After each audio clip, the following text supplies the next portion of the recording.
Hello guys. इस video में हम असाइनमेंट 2022-23 का इग्नू स्टूडेंट्स के लिए डिस्कस करने वाले हैं। ये डिस्कस हम सब्जेक्ट IBO01 के लिए डिस्कस करेंगे।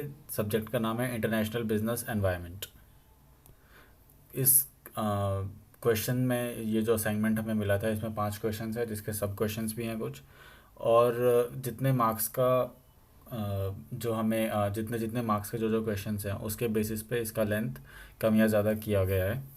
और ये जो हमने डेटा या जो भी आंसर लिया हुआ है ये सारा का सारा कॉपीड नहीं है कहीं से भी।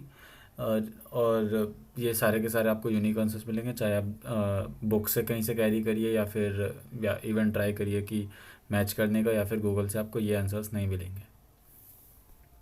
नाउ क्वेश्चन से सबसे पहला क्वेश्चन ये है, फर्स्ट का A part, how does disequilibrium occur in balance of payments, describe method of correcting the disequilibrium. तो इसके आंसर में सबसे पहले ये बताया कि डिसइक्विलिब्रियम होता क्या बैलेंस ऑफ पेमेंट में, उसके बाद क्यों होता है, रीजंस, फिर उसके बाद टू करेक्ट गवर्नमेंट्स क्या करती हैं। ये तीनों पॉइंट्स उन्होंने बता दिए। Devaluation, fiscal policy measures, monetary policy measures, export promotion, import restriction, ये सारे के सारे पॉइंट्स लिए जाते हैं। Now second is what is transfer of technology, ये क्वेश्चन था, और mechanism through which it take place. सबसे पहले यहाँ डिफाइन कर दिया ट्रांसफ़र ऑफ टेक्नोलॉजी क्या होता है, फिर उसके बाद सारे के सारे मेजर्स कि कौन कौन से मेजर से टेक्नोलॉजी ट्रांसफ़र होता है, बीट licensing, JV, research and development collaboration, acquisition, merger, या फिर टेक्नोलॉजी पार्क, और फिर लास्ट में कंक्लूजन हमने दे दिया। नेक्स्ट क्वेश्चन इज़, ये सेकंड क्वेश्चन है, how is void contract different from voidable contract and essential elements of valid contract. So सबसे पहले वाइड कॉन्ट्रैक्ट डिफाइन किया है, फिर वाइडेबल कॉन्ट्रैक्ट डिफाइन किया है, फिर essential elements of valid contract, offer, acceptance, consideration, intention to create legal in relationship, capacity, legality, और फिर कंक्लूजन अगेन। सो ये इस वाले क्वेश्चन का हो गया। Then is question number 3। इसमें इसके सब पार्ट्स भी हैं, 4 या शायद 5। क्वेश्चन है, comment on the following. So the law of contract is not the whole law of agreement nor is it the whole law of obligations. इसको आंसर किया गया है ये सारा का सारा, फिर ये थोड़ी सी लैंग्वेज बुक से भी ली हुई है, बट सेम कोई सी भी लैंग्वेज नहीं है। इसको इधर ChatGPT से या फिर ग्रामरली से अपडेट किया गया है। Next question similarly, world trade is not a concentrated in few countries and products.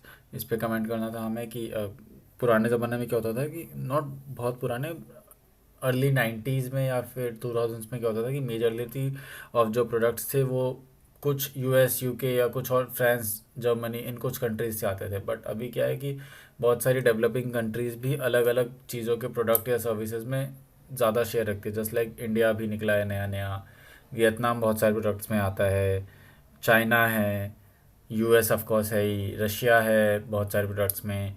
So based on products बहुत सारी कंट्रीज़ है जो जिसके लिए वो नोन है। और अब वर्ल्ड ट्रेड जो है सिर्फ कुछ कंट्रीज से निकल के दुनिया भर में नहीं फैल रहा है, सारी कंट्रीज थोड़ा थोड़ा कंट्रीब्यूट कर रही हैं। Then is effect of globalisation have not been favourable on world economy.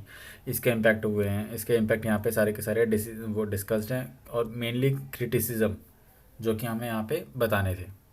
क्या क्या क्रिटिसिज्म है, इंक्रीज इकोनॉमिक इनइक्वालिटी, अमीर मतलब जो अमीर देश है वो और अमीर हो गए, जो गरीब थे वो और ज़्यादा दब गए।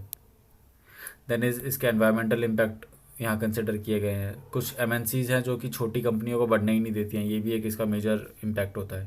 देन नेक्स्ट इज़ इंडिया की जो फॉरेन ट्रेड पॉलिसी है वो इंपोर्ट ऑफ टेक्नोलॉजी को सपोर्ट नहीं करती। इसके बारे में कि अब करेंटली पहले क्या होता था कि गवर्नमेंट जो थी इतना ज़्यादा सपोर्ट नहीं कर पाती थी। रीज़न बीइंग कि हमारे पास जब भी हम ख़रीदते हैं तो हमें फॉरेक्स में पेमेंट करनी होती है, जो फॉरेक्स का रिजर्व कम होते थे। बट अभी चीज़ें चेंज हो गई हैं, और जो रेगुलेटरी फ्रेमवर्क है वो भी ऑफ कोर्स, क्योंकि अब हमारे पास वैसा कोई मेजर इशू नहीं है तो हमने रेगुलेशंस भी वो रिस्ट्रिक्शंस कम किए हैं। देन इज़ लैक ऑफ ये इंफ्रा भी जो है वो भी अच्छा हो गया हमारा इंडिया का। So based on these factors government ने प्रमोट किया है, और अब इवन इट इज़ प्रमोटिंग कि हम बाहर की टेक्नोलॉजीज़ को यूज़ करके प्रोडक्शन कैपेसिटी और क्वालिटी दोनों की दोनों को बढ़ाएं। फिर क्वेश्चन नंबर 4, दोनों में डिफ्रेंशिएट करना था, एम्प्लॉयड कंडीशंस और एम्प्लॉयड वारंटी में क्या डिफरेंस है। बेसिक यहाँ इंट्रो दे दिया, फिर एम्प्लॉयड कंडीशंस बता दिए, एम्प्लॉयड वारंटीज़ बता दी कि वो क्या है। दोनों में डिफरेंस इन टेब्यूलर फॉर्म, और फिर ये कंक्लूजन दे दिया। I think this is how you need to write answers, चाहे वो एग्ज़ाम हो चाहे आपके असाइनमेंट्स हो, हर जगह आपको ऐसे ही करके लिखने हैं। पहले इंट्रो, फिर सपोज़ कोई डिफरेंस के लिए आया तो पहले दोनों का एक बेसिक इंट्रो, देन दोनों की डेफिनेशन, देन उन दोनों के बीच में difference points, of course tabular form में ज़्यादा बढ़िया होगा, फिर कंक्लूजन। सिमिलरली यही प्रेजेंटेशन हमने आर्बिट्रेशन लिटिगेशन के डिफरेंशिएशन में करी है। बेसिक इंट्रो, देन आर्बिट्रेशन की डेफिनेशन, लिटिगेशन की डेफिनेशन, दोनों में difference, and then conclusion. Same हमने फॉलो किया ट्रेड डाइवर्सन ट्रेड क्रिएशन के लिए, एंड देन फाइनली एफडीआई और पोर्टफोलियो इन्वेस्टमेंट में क्या डिफरेंस है, ये दोनों भी यहीं पे बता दिया गया है। देन इसके बाद लास्ट क्वेश्चन है, फिफ्थ क्वेश्चन, शॉर्ट नोट्स लिखने हैं एथिकल सिस्टम ऑफ बिलीव्स पे, और एथिकल सिस्टम ऑफ बिलीव्स को हमने यहाँ डिफ़ाइन किया है। उसके बाद उसके कुछ एग्जांपल दिए हैं कि कौन कौन से सिस्टम ऑफ बिलीव्स हैं। इसके बाद यूएनसीटीएडी, इस पर एक शॉर्ट नोट लिखना था हमने। यूएनसीटीएडी कब इस्टेब्लिश हुआ, क्या इसका मेन ऑब्जेक्टिव है, ये सारी की सारी चीज़ें डिफ़ाइन कर दी है, और सो फार उसका क्या कंट्रीब्यूशन रहा है ग्लोबल इकोनॉमी में। फिर अगला है एशियन डेवलपमेंट बैंक, सिमिलरली इसको भी ऐसे ही डिफ़ाइन किया गया है, कब कब इस्टेब्लिश हुआ, कहाँ हेडक्वार्टर्स हैं, इसके बाद क्या इसका मेन ऑब्जेक्टिव है, promote economic and social development in Asia Pacific region, primary objectives क्या हैं, और उसके बाद इसने आज तक क्या क्या कैसे ग्लोबल इकोनॉमी को हेल्प किया है। देन इज़ आईपीआर क्या होते हैं, इंटेलेक्चुअल प्रॉपर्टी राइट। तो टेक्निकली जब हम कोई पेटेंट या ट्रेडमार्क, आजकल आपने ये नाम बहुत सुने होंगे स्पेसिफिकली उन लोगों से जो ऑनलाइन कुछ भी चीज़ें सेल कर रहे हैं, तो उनके लिए इम्पॉर्टेंट है कि वो अपना ट्रेडमार्क लें। तो ये उसी को आईपीआर कहा जाता है, ये उसका वाइडर फॉर्म है। तो यहाँ पे वही सारी चीज़ें डिफाइंड है कि आईपीआर क्या है, क्यों ज़रूरी है, क्या क्या इंपॉर्टेंस थी जो इसको लेके आया गया था। And these were the only questions. Apart from this always remember किसी भी अपने असाइनमेंट में कि आप जो अपनी बेसिक डिटेल्स दे रहे हो, जो पेज 1 पे देनी होती है, ये सारी की सारी चीज़ें ये ठीक से भरो, बिकॉज 90% ऑफ द केसेस में जो भी हमारे असाइनमेंट्स रिजेक्ट होते हैं उन सब का रीज़न यही होता है कि हमने अपनी डिटेल्स ठीक से नहीं दी है।